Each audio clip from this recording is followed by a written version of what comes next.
Hi எல்லாருக்கும் வணக்கம். என் பேர் வேலுமணிக்குமார். என்னோடய நேட்டிவ் வந்து மடத்துக்குளம், உடுமலைப்பேட்டை பக்கத்தில். இன்றைக்கி நானும் ஸ்கில்லோராவில் ஒரு பார்ட்டாக இருக்கேன். 21 டே சேலஞ்சில் நானும் ஒரு பார்ட்டாக இருக்கேன் அப்படின்றது எனக்கு ரொம்ப ஹாப்பியாக இருக்குது.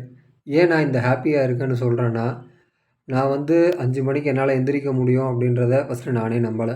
ஏன்னா நான் ஃபியூ இயர்ஸ் பேக் வரைக்கும் நான் கரெக்டாக 6 மணிக்கு எந்திரிச்சிருவேன். என்னுடைய ரோல் சேஞ்ச், என்னுடைய லொக்கேஷன் சேஞ்ச் பண்ணினது ஆஃபீஸ் ஒர்க்குக்காக.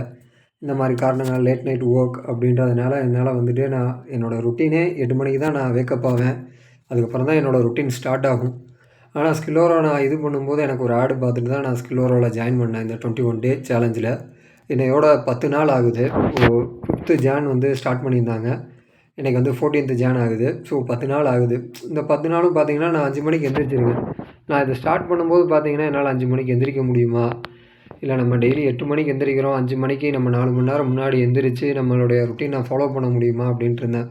பட் டே ஒன்லேயே நம்ம மென்டார் சுரேஷ் சார் சொன்ன மாதிரி நீங்கள் 4 மணிக்கு எந்திரிங்கன்னாங்க. நான் இப்போ எவ்ரி 4:30க்கு எந்திரிச்சு என்னோடய ருட்டீனை ஸ்டார்ட் பண்ணிவிட்டு, நான் கிளாஸும் அட்டன் பண்ணிவிட்டு, இந்த ப்ரோக்ராமும் அட்டன் பண்ணிவிட்டு, நான் அடுத்து என்னோடய ருட்டீன் ஒர்க்கும் நான் பார்க்க ஆரம்பிச்சிடுறேன்.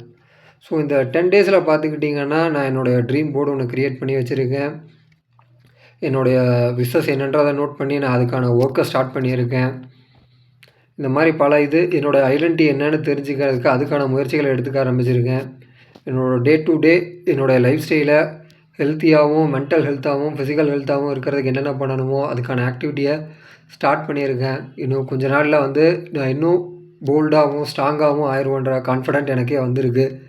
காரணம் இந்த 10 நாள் கிளாஸே அவ்வளோ எனக்கு மோட்டிவேட் பண்ணியிருக்கு. இன்னும் என்னை வந்து மோல்டு பண்ணியிருக்கு அப்படின்னு தான் கண்டிப்பாக சொல்லியே ஆகணும். இன்னும் 11 நாள் இருக்குது. பாதி கிணறு தாண்டியாச்சு. இன்னும் பாதி கிணறுல இந்த பாதி கிணறுலையே என்னால் இவ்வளோ சேஞ்ச் பண்ணிக்க முடியுது, இல்லை எஃபர்ட்டு போட முடியுது, இல்லை இந்த சில எஃபர்ட்டை ஸ்டார்ட் பண்ண முடிஞ்சிருக்குன்னா இன்னும் மீதி கிணறு தாண்டுறதுக்குள்ளே இன்னும் நான் எவ்வளோ என்னை டெவலப் பண்ணிக்க போகிறேன்றது எனக்கே ஆச்சரியமாக தான் இருக்குது. இந்த ஒர்க் புக்லேயே ஃபஸ்ட்டு எடுத்ததையும் பார்த்தீங்கன்னா ஒரு திருக்குறள் இருக்கும். தெய்வத்தால் ஆகாது என்னும் முயற்சிதான் மெய்வர்த்த கூலி தருன்றது.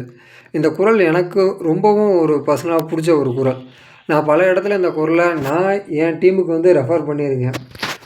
கடவுள் உங்களுக்கு வந்து நீ சாமி கும்பிட்டு உனக்கு கடவுள் கொடுக்குறாரோ இல்லையோ, நீ வேலை செஞ்சேன்னா அந்த வேலைக்கான பலனை உனக்கு கடவுள் கம்பல்சரி கொடுப்பாருன்றதை நான் பல இடத்துல மென்ஷன் பண்ணியிருக்கேன். அந்த குறளை பார்க்கும்போதே நான் இன்னும் அதிலேருந்து நான் எவ்வளோ டீவியேட் ஆகி வந்திருக்கேன், மீண்டும் நான் என்னோடய பழைய நிலைமைக்கு போகிறதுக்கு எவ்வளோ இந்த ப்ரோக்ராம் வந்து உந்து சக்தியாக இருக்குன்றது எனக்கு தான் தெரியும். ஸோ இந்த ஒரு ஆப்பர்ச்சுனிட்டியை கொடுத்ததுக்காக ஸ்கில்லோரா டீமுக்கும் டாக்டர் சுரேஷ் பாண்டியன் சாருக்கும் என்னுடைய ரொம்ப பெரிய தேங்க்ஸை சொல்லிக்கிறேன். அண்டு இந்த கம்யூனிட்டியில் இருக்கிற எல்லாருக்கும் ஸ்கில்லோரா டீமுக்கும் என்னுடைய ஹாப்பி பொங்கல்.